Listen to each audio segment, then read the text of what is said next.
Damn cat unplugged my shit. And he doesn't even have opposable thumbs. Episode 87. Aw, snap. And this is the part where I tell a really lame joke. But I don't think I have one, but here's the best I can do. Why did the blonde have a sore belly button? Because her boyfriend was blonde too. Yeah, I know, that was terrible. Hello and welcome to the 10 Minute Off-Road Podcast. I'm your host, Nikki G. I'm here to inform, entertain, and delight your ear holes with all things off-road for the next 10 minutes or so. Why 10 minutes? Well, that's about how long it's going to take DoorDash to get here. I'm waiting for my taco. You can listen to the 10 Minute Off-Road Podcast on Apple Podcasts, Google Play, Overcast, Breaker, CastBox, Pocket Cast, Radio Public, and Stitcher.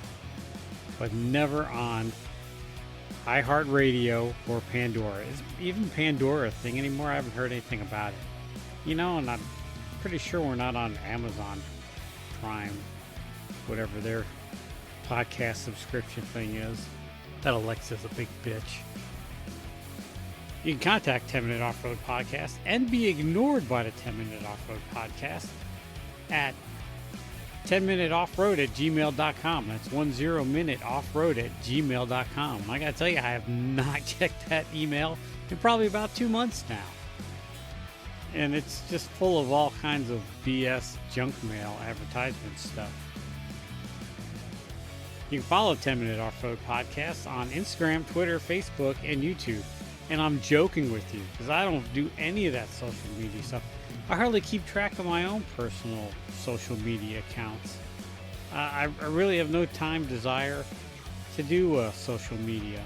And I know it's the wave of the future and that's how everything gets promoted. But I'm dooming this podcast by not participating in social media, but it's, ain't nobody got time for that. I forgot to say that the best way to contact the 10 Minute Off-Road Podcast is just leave a comment on our YouTube channel. I post these podcasts on YouTube, yes, because podcast makes for great video. And I usually include a video of me off-roading or something pertaining to the podcast or just anything that's not copyrighted. Because I try posting some interesting videos with my podcast and I got some copyright dings. Because YouTube is just a pain in the ass. All right, now that we got all the legal mumbo jumbo out of the way, I want to expand a little bit on my control arm snapping. Went to All Wheel Drive Fest. If you listen to the podcast, you know, went to All Wheel Drive Fest. Took a very easy trail, completed the trail, driving on the Forest Service Road, which is just a gravel road with a little bit of washboard to it, and snapped. My control arm broke, and the more and more I think about it, the more and more I am very lucky. Thank the stars. Thank God, if you believe in that. Praise whoever. I'm very fortunate that the control arm broke while I was doing under 35 on a road with no other traffic. I was fortunate enough that it happened in a prime situation.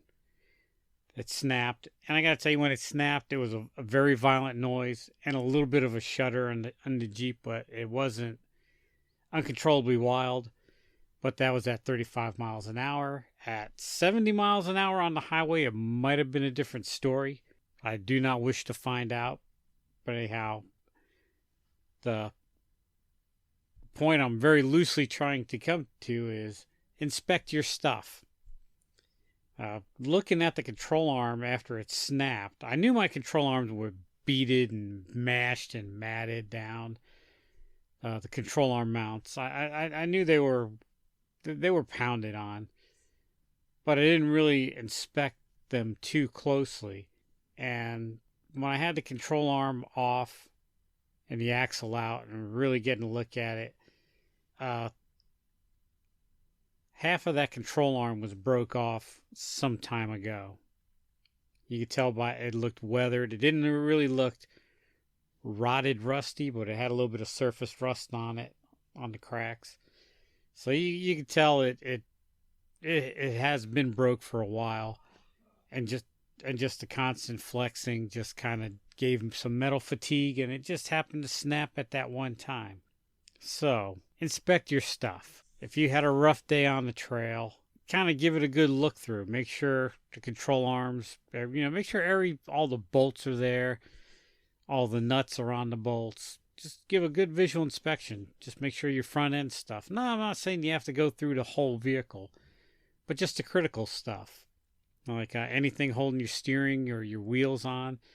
When you're doing your routine maintenance on your vehicle, when you have it up on the jack stands or ramp and you're changing the oil, get a flashlight. Inspect your control arms. Inspect all the brackets that are being held on. Loose, worn out stuff is bad. Replace it.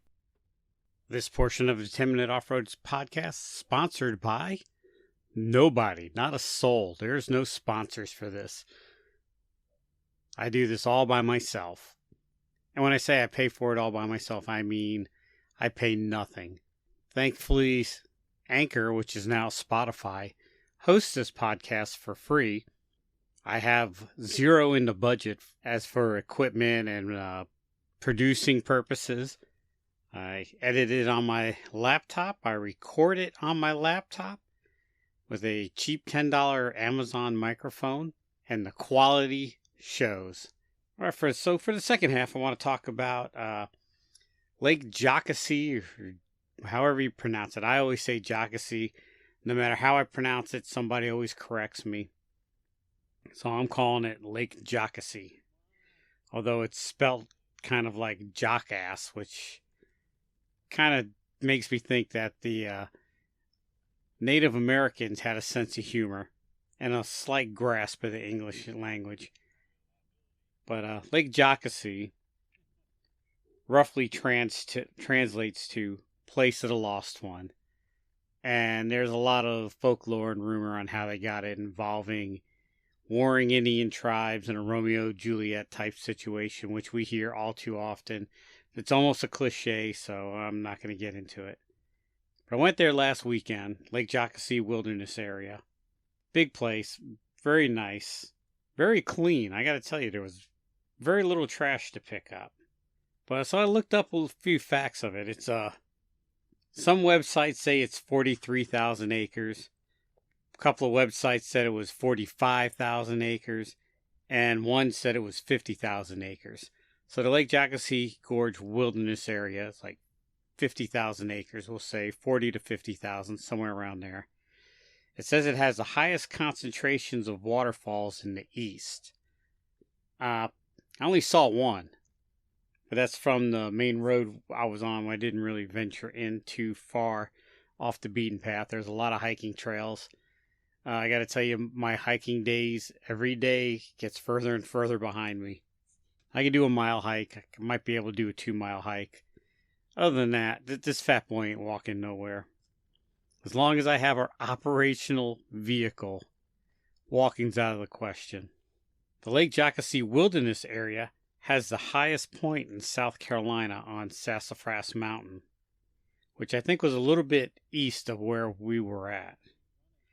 We entered the area, the wilderness area, on Horse Pasture Road. Lake Jockasee is some of the cleanest, clearest water I've ever seen in my life.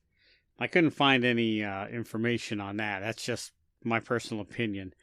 It's some of the cleanest water. I'm almost tempted to drink it right out of the lake. I was afraid I'd spend the rest of the weekend on the bucket, if you know what I mean.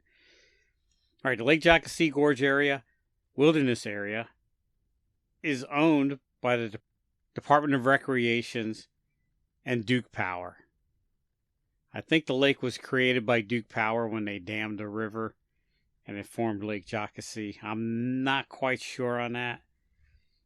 The most scenic and iconic place on Lake Jockasee is Jumping Off Rock, which is, I'd say, about 200 feet above the lake with a nice view of the lake below. It might even be higher than 200 feet, but it's pretty breathtaking.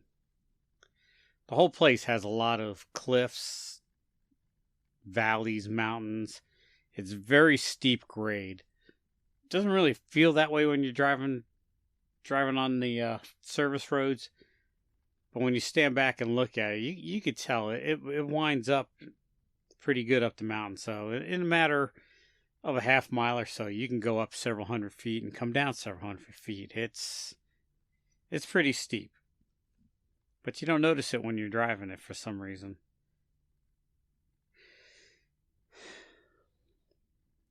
We entered the area on Horse Pasture Road. I think there's another way out. I think it's called Shooting Tree Road.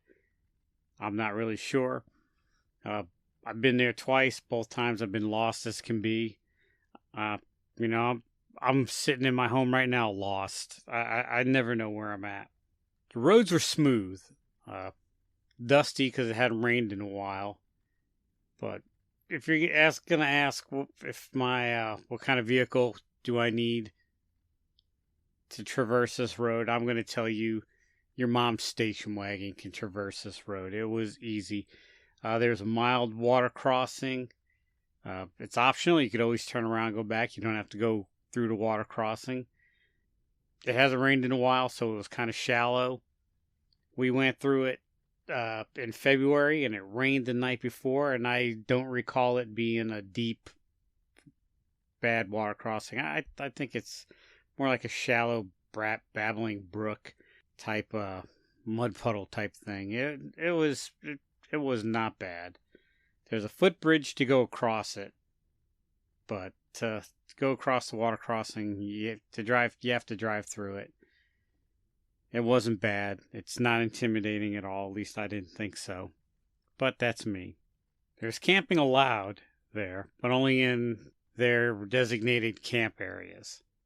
They're few and far in between. I can't even find a map of this area that can tell me where the campsites are.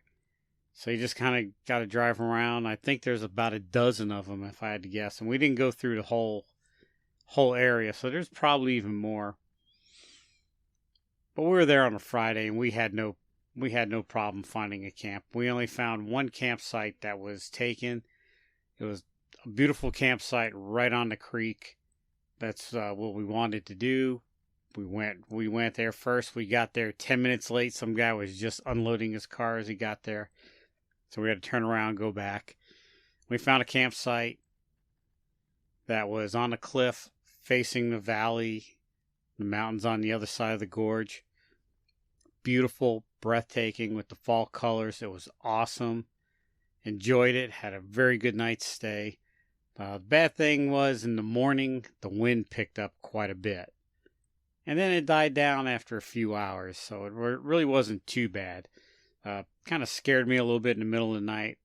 And then in the morning, trying to make breakfast, the wind kind of gave the stove a little bit of a fit. But we persevered through it, and believe me, you're not keeping me from a meal. So all in all, Lake Jockasee Gorge Wildlife Area. It's in South Carolina, right on the South Carolina-North Carolina border. At the Lake Jockasee, Lake Toxaway area. Go see it. It's beautiful. You won't regret it. Even if you go for a day, it's awesome. But you could easily spend all day driving through there, just looking at stuff. And if you park and hike, you could probably see even more. But like I said, Fat Boy ain't walking nowhere unless there's a hot dog stand at the end of the trail. All right, until next time, this is Nikki G saying wheel what you got and be happy.